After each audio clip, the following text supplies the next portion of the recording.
Shit. This is what I'm feeling like. Da, da, da, da. Let me tell you what I'm feeling like. Da, da, da, da. Yo, what up, though, people? Like to welcome you back to the Keep Casino podcast. As always, I am your boy Brown. Shout out to everybody that's tuned in. This your first time tuning in. Please make sure you hit the sub button. Everybody tuned in, please hit the like button. Make sure you hit the bell so you can get notified when we drop new content. Don't be afraid to drop a comment. If you agree, disagree, you want to add something or clarify something, or if you just want to call me a Uber. And please hit the share button with everybody so everyone can join the debate. Funniest thing I've seen recently, Tekashi 6ix9ine got hands and feet put on him out Florida in the LA Fitness. His video of him balled up on the floor, getting kicked around. Video with his face all busted up and bloody. Keep it a C-note. What's your thoughts on it? Because my thoughts is this. I don't know. We're in a different era right now. It's like with the rappers especially, it's okay for them to rap. There's really no repercussions. You know, the rats are extra tough these days. Whenever you see a guy like Troy Ave take the stand, tell on somebody to get less time, then drop a diss on them. It's like the era is just different. I know an era. I'm from an era where folks that ratted and people knew they ratted, they tried to stay on the low so folks won't run down on them. Here's the thing. I know Tekashi be out, and when he's in clubs and doing appearances, he got security with him. He does a lot of barking, even though he told. And I think Tekashi knows that rappers aren't really going to do nothing to him. They're not going to do nothing to him because there's always phones out and, you know, everybody knows. So they won't directly do nothing to him. He knows that.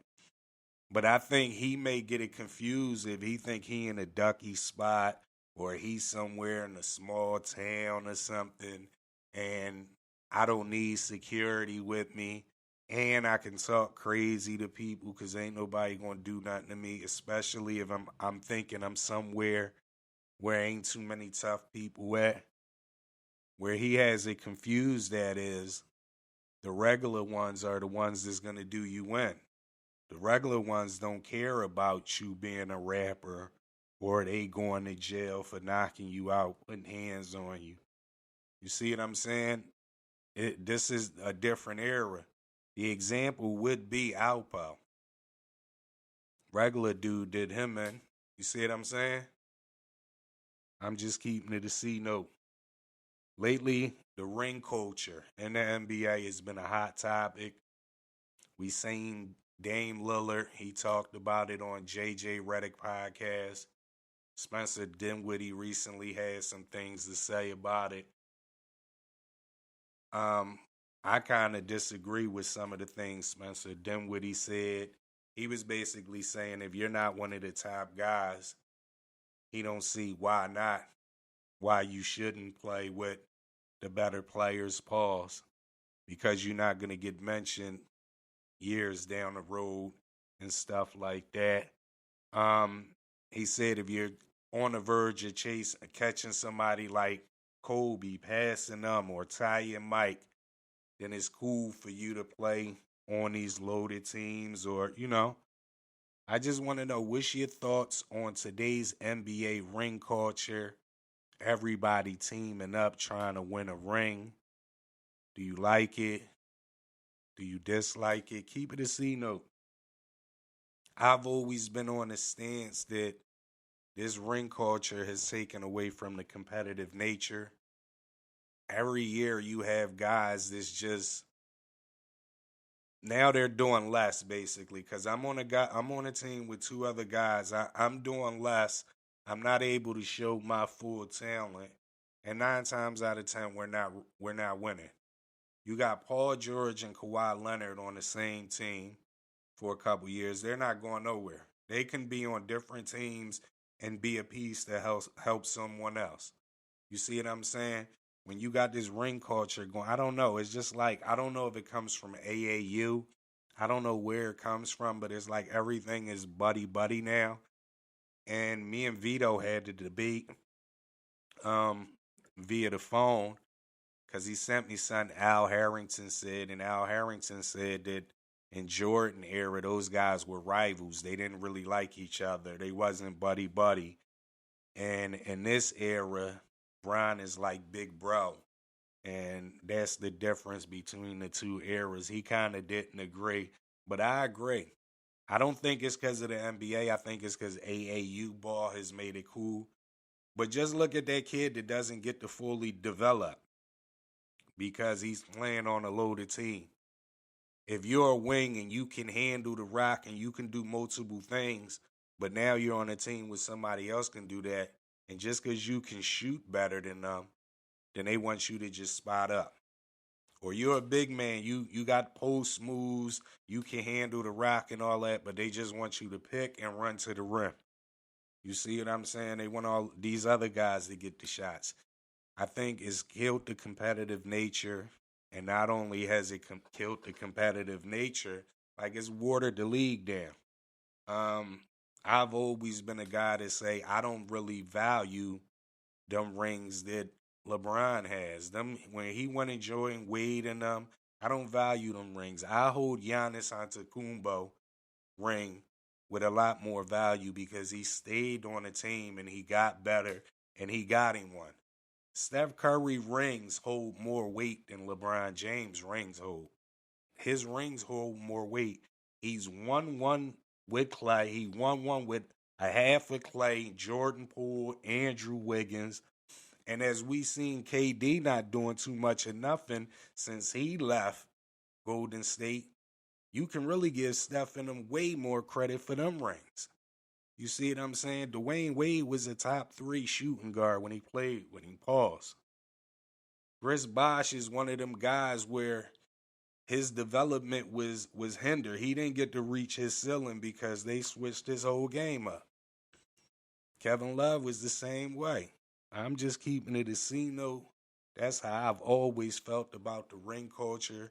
I think if you're the best, you should play against the best. Even when you watch these games, you watch games back in the day. Dominique is guarding Mike. Mike is guarding Dominique. Like what you came to see, you don't see that today. You don't see these stars guarding each other and trying to lock each other down. It's just a different vibe now. That's my thoughts on it. Shout out Shai Gilgeous-Alexander. Since the All-Star break, he leads the league in scoring. He's averaging 35.6 points a game. And he's the third highest field goal percentage of any player, averaging at least 30 points. Keep it a C note. Is Shai Gilgeous-Alexander an all NBA player this year? Yes, no. Let me know. Listen, he been putting up. He get busy. I got Shai Gilgeous. He should at least be third team. They're fighting for a spot in the West. You don't really know too many players on a team, but he gets busy. He's not flashy. 35. Yikes.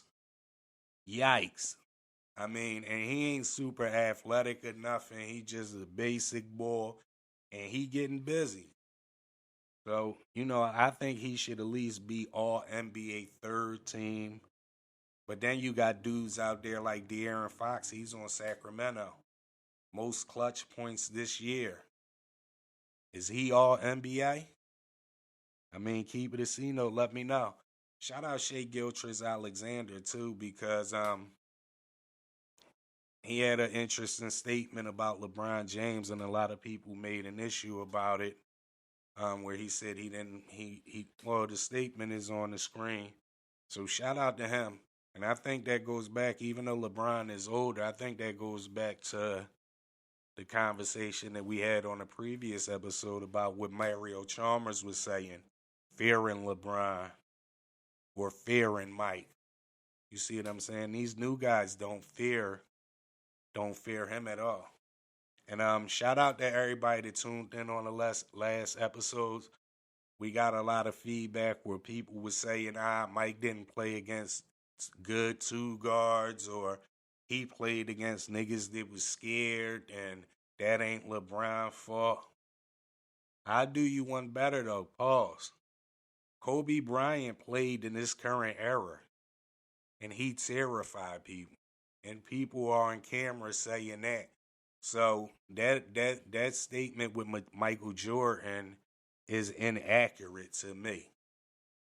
You know what I mean? I just seen something on dudes saying they was fearing Mike when he played for the Wizards. A old Mike. You see what I'm saying? So I don't know. I'm just saying, to me, I've always said this, and I'm gonna continue to say it. Shout out to the new viewers if you never heard this. I don't know how the conversation, I know LeBron has done a lot, but I don't know how the conversation has ever been LeBron and MJ, when the conversation should be MJ, Kobe Bryant. We can say all we want to say about LeBron's a more complete player. I don't care about that when it comes down to being a killer. That's what separates everything. I don't care if he can pass better than me and he grabbed more rebounds than me.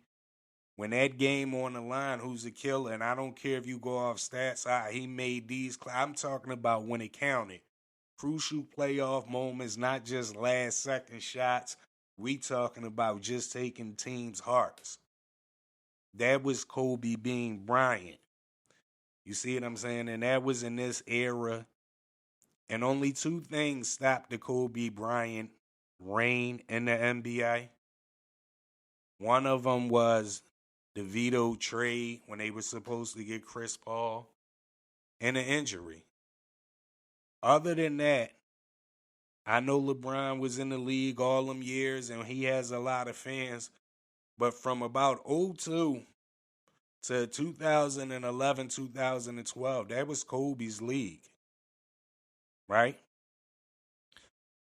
We also have a lot of new viewers. Shout out to our new viewers. I just want to run it back. We did an episode, and the link will be in the description, where we talked about the Redeem Team documentary. The Redeem Team was 2008. Kobe Bryant joined the team. And my thing was this: everybody was always under the impression, because LeBron said it himself, the first time they started talking about we're going to play together in 2010 was in 2008 at those Olympics.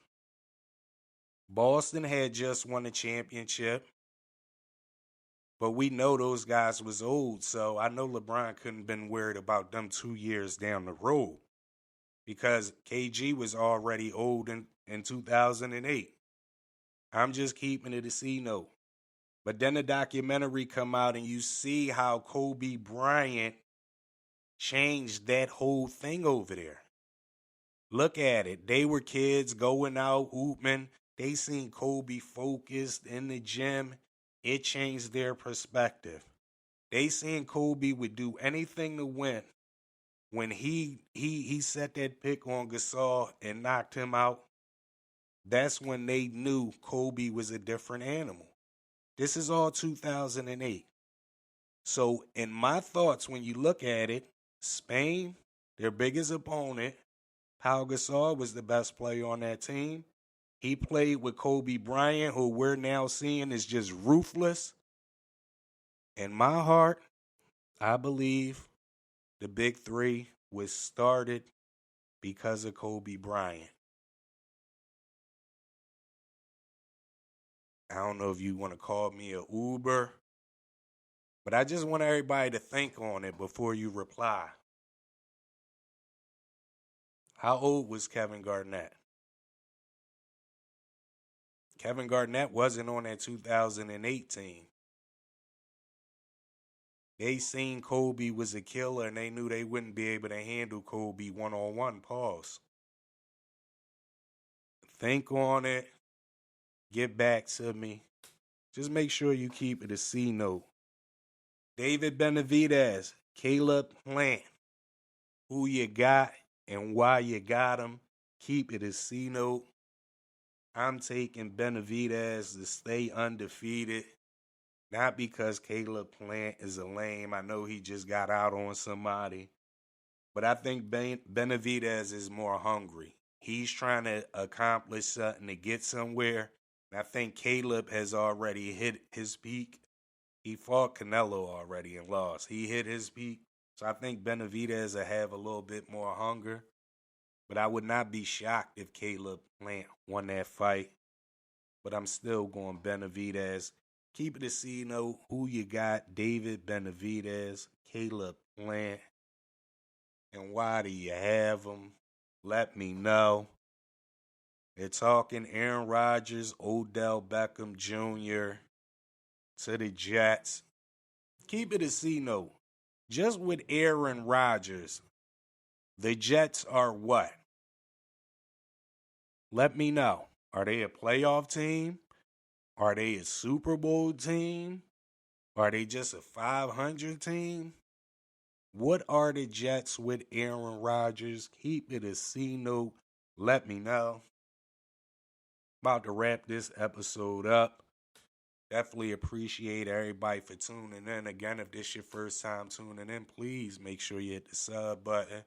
Everybody that's tuned in, go ahead and hit the like button. Make sure y'all hit the bell so y'all can get notified when we drop new content. Please don't be afraid to drop a comment. Let me know what you agree with, what you disagree with. If you partially see things my way. If I need an Uber because I'm intoxicated, just leave a comment and make sure you keep it a C note and share this with somebody that's a friend that you go back and forth with so we can all debate it out. As always, I am your boy Brown. Please tell a friend, tell a friend, tell a friend, and tell everybody keep the C note. I'll holla at y'all.